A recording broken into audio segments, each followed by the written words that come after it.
General Motors has been building small crossovers for more than a decade now, and it has sold more than 2 million Chevrolet Equinoxes since the model was first introduced for 2005, but despite all that apparent success, the Equinox has always been a bit too big, a bit too thirsty, and a bit too cheaply made to truly penetrate the heart of the market.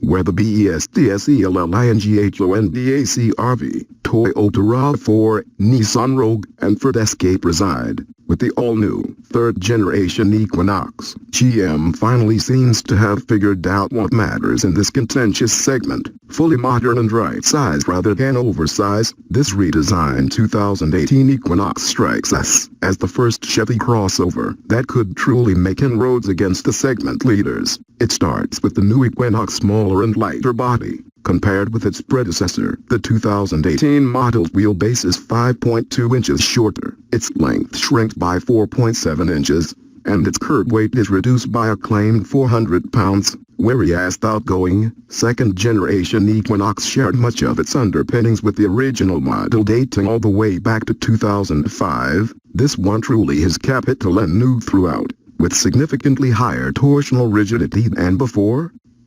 Indeed, the new Equinox soaks up bumps with nary a quiver through the cabin. There's remarkably little body roll, and the ride is expertly damped, with well-controlled wheel motions, and no sensation of body float. Road and wind noise are impressively hushed, something that two of our favorite small crossovers, the CR-V and Mazda CX-5, struggle with.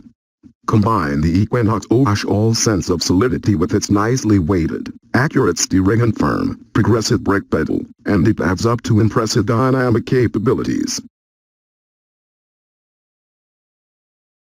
With such solid and composed handling, it's a shame that the standard powertrain isn't more eager. The turbo 1.5-liter inline-4 produces a decent amount of low-end torque, but the lazy 6-speed automatic doesn't make the most of the output. The transmission is keen to shift into higher gears, presumably to benefit fuel economy on the EP8 cycle, which would be more tolerable if the downshifts weren't so sluggish when more power is requested. The little four-cylinder also seems buzzier and less refined than it is in the Malibu sedan, likely because it's working harder to move this heavier crossover. Manual shifting capability is possible in the transmission's L setting, but can be operated only by an awkwardly placed toggle switch. Atop the gear lever paddle shifters aren't available. Luckily, a more powerful, optional turbocharged 2.0-liter paired with a newer 9-speed automatic transmission arrives in a few months, and it should mitigate these concerns. A 1.6-liter diesel 4-cylinder also joins the menu later this year, promising an impressive 40 mpg. On the highway, the 1.5 liters fuel economy numbers 28 mpg combined for front-drive models, and 26 mpg with all-wheel drive are above average for the class, although its CPA ratings fall a few mpg short of CR versus optional 1.5-liter turbo.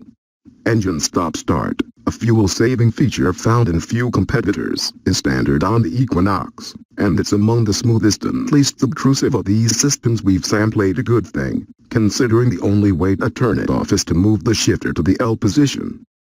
Compact crossovers aren't known for design flourish, and the Equinox relatively nondescript exterior doesn't move the needle. We like its overall proportions, but competitors such as the Mazda CX-5 and the Hyundai Tucson look more athletic and appealing to our eyes. The interior similarly places function over form. It will look familiar to anyone who's been in the most recent Chevrolet Malibu or Cruze, and it's useful and well organized, if a little staid. The topmost premier trim level uses a nice mix of leather and soft-touch plastics, although cheaper materials creep in as you move down the price ladder. Into the less expensive LT Model L and LS trims are available, but Chevrolet didn't have any of those price leaders available for us to drive. Two versions of Chevrolet's intuitive MILink infotainment system are offered at a relatively basic 7.0-inch touchscreen, and an optional, more attractive 8.0-inch screen, but all models include the welcome standard feature of Apple CarPlay and Android Auto integration. Smarter packaging ensures that rear seat and cargo space are mostly undiminished despite the vehicle's smaller size. The rear seat is well-shaped, provides plenty of room, and can recline slightly, although we do miss the previous model's useful sliding rear bench, or a movable false cargo floor, and articulating seat bottom cushions create a flush, uninterrupted cargo floor. With the 60/40 split rear seat backs folded, the now smaller Equinox does give up some space, and all usefulness to the CR-V, which got larger in its recent redesign, and is more capacious overall. The Equinox hits a snag when you examine its pricing. Yes, Chevrolet offers a bargain basement, front drive only L-trim for just under $25,000, which lines up with the base prices of key competitors, but to get any active safety systems, or even relatively common must-have features such as automatic climate control and heated seats, you have to shell out for the LT model, and at a pricey option package, pushing the cost toward $30,000 and beyond if you opt for the $1,750 all-wheel drive option. Some of the premier models we drove exceeded $35,000, and the diesel and 2.0T versions will be more expensive still.